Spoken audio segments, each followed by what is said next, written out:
अस्सलाम वालेकुम नाजरीन, आप देख रहे हैं प्रोग्राम अंदर की बात मुजम्मिल सोहरवर्दी के साथ। मैं हूं आपकी मेज़बान इकरार रियाज।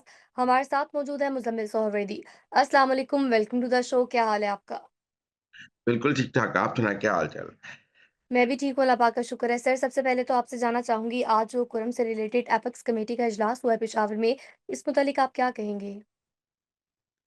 देखिए, कोरम जो है पिछले डेढ़ माह से वहाँ खून की होली जारी है। सैकड़ों लोग मर गए हैं। कुछ लोग कहते हैं शिया-सुन्नी फसाद हो रहा है, लेकिन ज़्यादातर लोगों की ये राय है कि वहाँ आपस में लैंड डिस्प्यूट्स हैं और लैंड डिस्प्यूट्स की वजह से एक फ़रीक एक एक की हिमायत करता है, एक फ़रीक एक की हिमायत करता है, एक फ़रीक शिया हो जाता है, एक फ़रीक सुन्नी हो जाता है। तो बुनियादी तौर पे लड़ाई लैंड डिस्प्यूट्स है, ज़मीन का झगड़ा है, जो बाद में शिया-सुन्नी झगड़ा बन जाता है। लेकिन पाक-अफ़गान बॉर्डर भी बंद है, सड़कें बंद हैं, लोगों ने बंकर बनाए हुए हैं, बंकर्स में ज़िंदगियाँ गुज़ार रहे हैं और इस तरह जो है वहाँ पे बिल्कुल हालात जो हैं एक वॉर ज़ोन बना हुआ है कुरम। और उस वॉर ज़ोन की वजह से गंडापुर तो वहाँ जा ही नहीं सके। हेलीकॉप्टर से दवाइयाँ पहुँचाई गई हैं, वहाँ लोगों को इलाज के लिए कुछ अवेलेबल नहीं है। और आज पंजाब हुकूमत ने भी वहाँ दवाइयाँ को वैक्सीन भिजवाई हैं, तो बड़ा ही खराब हाल है। आप समझिए कुरम का वही हाल है, लड़-लड़ के जो गज़ा का हाल है कि एक वॉर ज़ोन बना हुआ है। हुकूमत की रिट बिल्कुल नहीं है और केपी हुकूमत ने कोई तवज्जो नहीं दी क्योंकि इससे पहले कुरम में जब भी लड़ाई होती थी 6-7 दिन लड़ाई चलती थी, 10 दिन फिर वहाँ एक जिरगा-शिरगा होता था और सुलह हो जाती। लेकिन इस बार कोई 1 डेढ़ माह हो गया है, कोई जिरगा भी सुलह नहीं करा सका और लड़ाई मुसलसल चल रही है, सड़कें बंद हैं, बाज़ार बंद हैं, लूट-मार का बाज़ार गरम है। और वहाँ पर अब चूँकि ज़्यादा दहशतगर्द भी आ गए हैं, लिहाज़ा लड़ाई तवील हो गई है। मेरे ख़्याल में अब तंग आज लोग बहुत तनकीद कर रहे हैं कि गंडापुर ने मोहसिन नकवी को बड़ा खुशामदीद कहा है और उसके अलावा एपेक्स कमेटी के इजलास में फ़ौजी अफ़सरान भी मौजूद थे और उन्हें भी बड़ा खुशामदीद कहा है। तो गंडापुर की जान अज़ाब में आ गई है कि मेरा मतलब है उनका सूबा है, वो वज़ीर आला है और वहाँ डेढ़ महीने से लड़ाई जारी है, सैकड़ों लोग मर गए हैं, कोई पूछने वाला नहीं है। तो गंडापुर ने मजबूर होकर ही आज मोहसिन नकवी को गले लगाया है ना।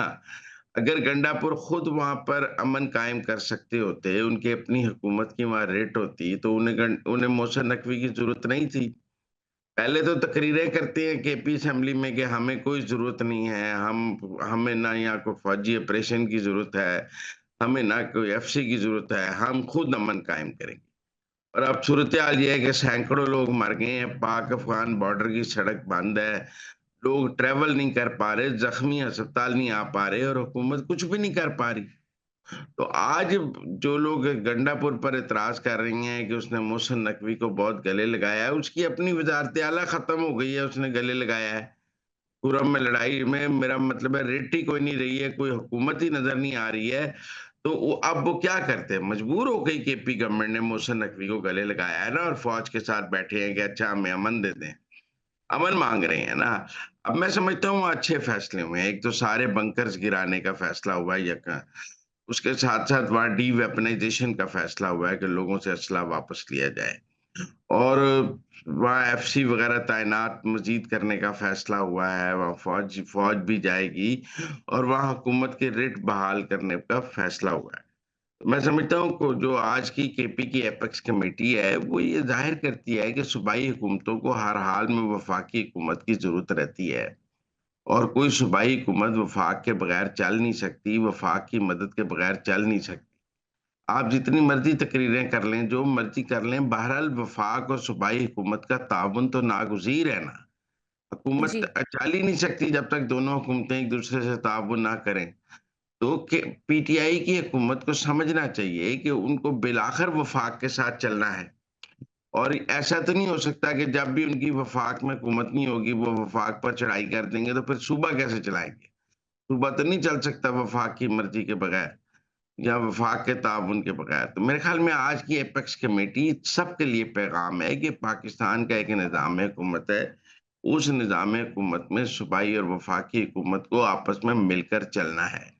जो लोग गंडापुर और उसकी मोहसिन नकवी की तस्वीर पर बड़ा एतराज़ कर रहे हैं और मैंने पीटीआई ट्रोल्स देखे हैं, वो कह रहे हैं कि गंडापुर ने 26 नवंबर का खून बेच दिया है। गंडापुर ने मोहसिन नकवी को गले लगाकर 26 नवंबर का खून बेच दिया है और मोहसिन नकवी तो हमारा कातिल है और आपने उसको कैसे। उनको समझना चाहिए कि वो उनका सियासी बयानिया है। असल हकीकत ये है कि कुरम में अमन नहीं हो सकता वजीर दाखिला जब तक आपके साथ ताउन नहीं करेगा। सूबाई हुकूमत बेबस हो गई है। आपने अपनी बेबसी में मोहसिन नकवी को गले लगाया है। आपकी हुकूमत मुकम्मल तौर पे बेबस थी और उस बेबसी की वजह से आपने गले लगाया है, वरना आप क्यों गले लगाते?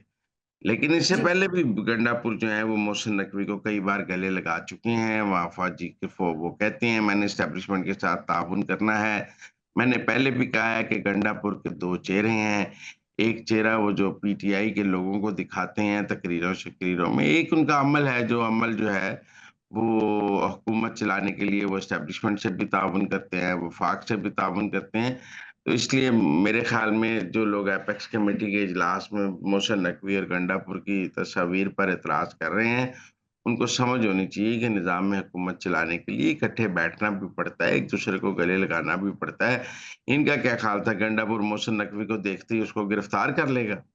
वो जो पहले कहते थे कि हम केपी में पर्चे दर्ज करेंगे, हमारे लोग मरे हैं, हम उनके खून का हिसाब लेंगे और हम केपी में पर्चे दर्ज करेंगे।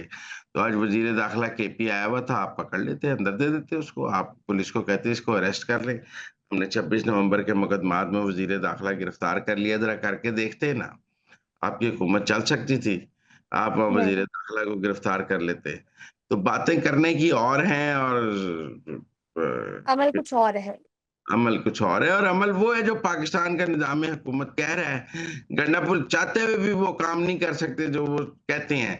उन्हें पता है निज़ाम मतलब अगर वो हुक्म भी दे देते गिरफ्तारी का तो क्या गिरफ्तारी हो जानी थी? नहीं, नहीं हो सकती थी।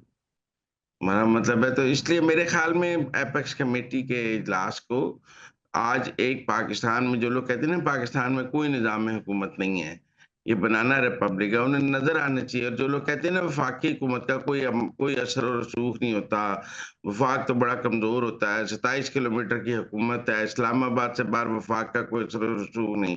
वो आज देख लें कि की हुकूमत वफ़ाक पर कितनी मेरा मतलब है कि डिपेंडेंट है और किस तरह वो वफ़ाक की कितनी मोहताज है। ज़रूरत है। तो इसलिए अगर वफ़ाक बेबस हो तो आज गंडापुर वफ़ाक को गले लगा रहा हो।